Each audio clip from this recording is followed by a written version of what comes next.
Good morning guys, সকলকে স্বাগত জানাই আমার একটা ব্লগে। প্রতিবারের মতো এবারও কিন্তু আমি আমার বাড়ির ছাদ থেকে ব্লগটা শুরু করছি। আর থাম্বনেল দেখে তো বুঝেই গেছো আজকের গন্তব্য কোথায়। তো বেশি দেরি না করে চলো সেখানেই যাওয়া যাক। সেখানে গিয়ে ডাইরেক্ট তোমাদের সাথে কথা বলছি। আর আমি এখান থেকে যাবো হচ্ছে এখন বাইকে করে জলেশ্বর অবধি। জলেশ্বর থেকে অয়নদা আসবে, অয়নদার বাইকে করে ওখান থেকে মিট করে তারপরে একসাথে আমরা যাবো হচ্ছে চাকলা। তো চলো বেশি দেরি না করে যাওয়া যাক। আর প্লিজ ভিডিওটাকে স্কিপ করবে না, অনেক কিছু জানতে পারবে এই ভিডিও থেকে বাবা লোকনাথ সম্পর্কে এবং বাবা লোকনাথের যে কচুয়া ধাম এবং চাকলা ধাম সেই সম্পর্কে কিন্তু তোমরা অনেক কিছুই জানতে পারবে।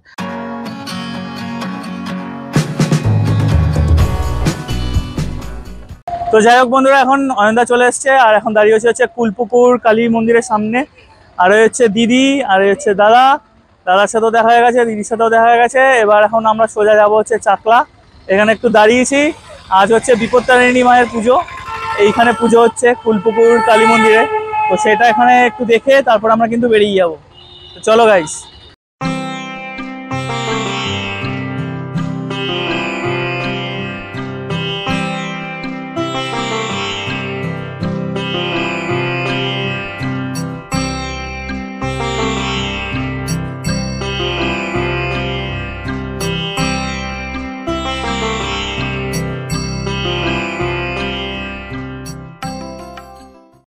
তো যাই হোক বন্ধুরা, ফাইনালি পৌঁছে গেছে কিন্তু চাকলা।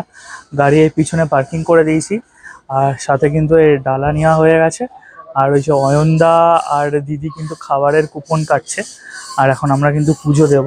পুজোর ডালা টোটালে পড়েছে হচ্ছে 151 টাকা। 100 টাকারও আছে, 101 টাকার আছে, 151 টাকারও আছে। তো আমি 151 টাকার যে ডালাটা সেই ডালাটা নিয়েছি। তো চলো এখন পুজো দেব, পুজো দিয়ে তারপরে তোমাদের সাথে কথা হচ্ছে। চাকলা ধাম পশ্চিমবঙ্গে অবস্থিত একটি গুরুত্বপূর্ণ ধর্মীয় স্থান। কালীঘাট এবং দক্ষিণেশ্বর কালী মন্দিরের পরে এটি পশ্চিমবঙ্গের অন্যতম দর্শনীয় স্থান। বাবা লোকনাথ 1730 সালে জন্মাষ্টমীর একটি শুভ দিনে একটি হিন্দু পরিবারে জন্মগ্রহণ করেছিলেন। লোকনাথ বাবার জন্মস্থানটি আসলে চাকলা ধাম ছিল নাকি কচুয়া ধাম ছিল তা নিয়ে একটা বিতর্ক রয়েছে। তাদের অনেকেই মনে করেন কচুয়া ধামই ছিল বাবা লোকনাথের আদি জন্মস্থান। চাকলা ধাম মন্দিরটি বিশাল জমিতে নির্মিত হয়েছিল।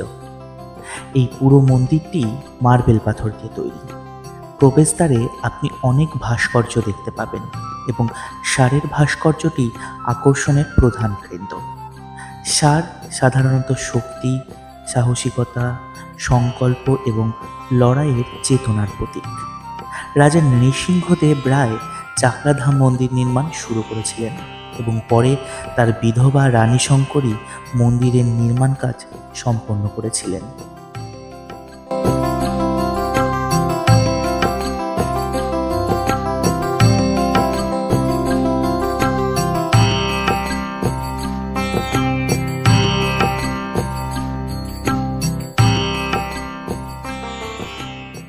যাই হোক বন্ধুরা, আমাদের এখন পুজো দেওয়া কমপ্লিট।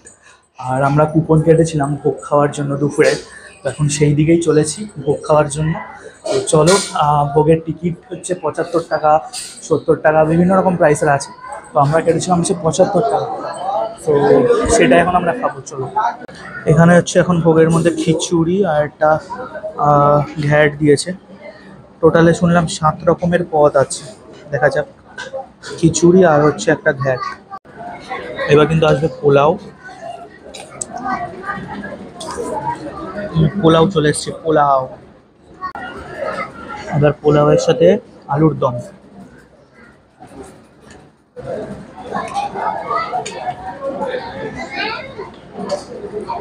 আলুর দম চলে এসছে।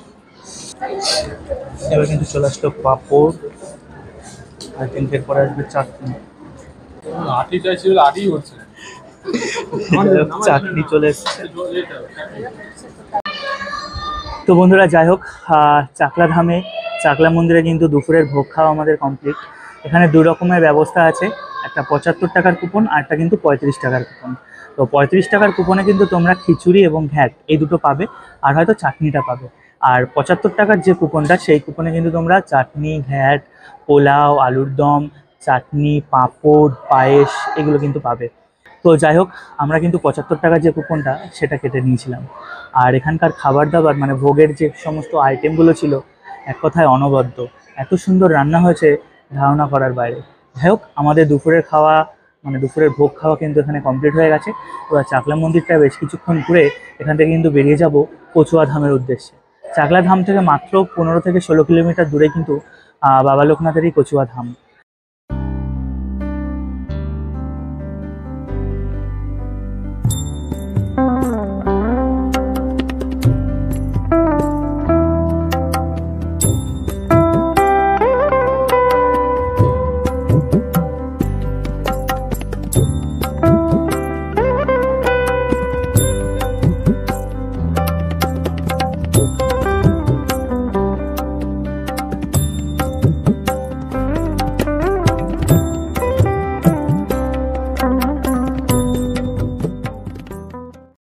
তো বন্ধুরা, যাই হোক, আমাদের কিন্তু চাকলা ধাম ঘোরা কমপ্লিট হয়ে গেছে।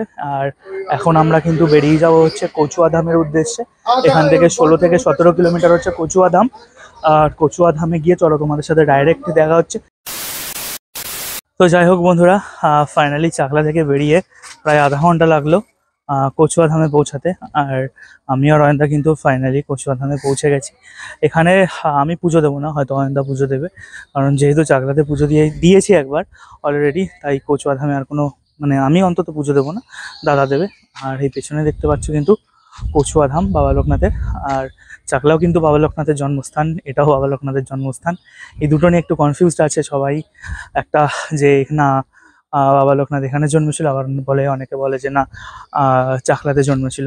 কিন্তু আমি যতটুকু জানি চাকলা হচ্ছে বাবা লোকনাথের মামার বাড়ি, আর কচুয়া হচ্ছে বাবা লোকনাথের অরিজিনাল মানে পৈতৃক ভিটে বা পৈতৃক বাড়ি যেটাকে বলে, সেটা কিন্তু হচ্ছে এই কচুয়া।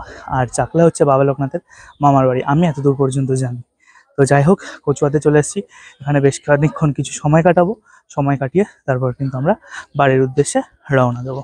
তো চলো বন্ধুরা, কচুয়া ধামটাকে তোমাদেরকে ঘুরিয়ে ঘুরিয়ে দেখাই।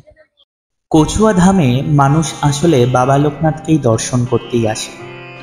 লোকনাথ বাবার এই মন্দির সুন্দর প্রাকৃতিক এক গ্রাম্য পরিবেশের মাঝে বিরাজমান। মন্দিরে যেখানে লোকনাথ বাবার প্রধান বিগ্রহটি রয়েছে, তার সামনে অনেকখানি খোলা জায়গা আছে। দর্শনার্থীরা সেখানে এসে বাবাকে দর্শন করতে পারেন। মন্দিরের গর্ভগৃহে বাবার এই প্রধান মূর্তিটি তো রয়েছেই, তাছাড়াও পাশে আরেকটি মন্দির লোকনাথের আরেকটি বিগ্রহ রয়েছে। এই বিগ্রহটি মূলত পবিত্র জল ঢালার উদ্দেশ্যে ভক্তদের জন্য নির্মিত। অন্য আরও একটি মন্দির রয়েছে যেখানে লোকনাথ বাবার উপনয়ন হয়েছিল বলে মনে করা হয়। এই তিনটি মন্দিরই অবশ্য দ্রষ্টব্য। বাবা লোকনাথের জন্ম যেহেতু জন্মাষ্টমীতে, সেই কারণে জন্মাষ্টমীতেই মন্দিরে সবচেয়ে বেশি ভক্তের সমাগম হয়।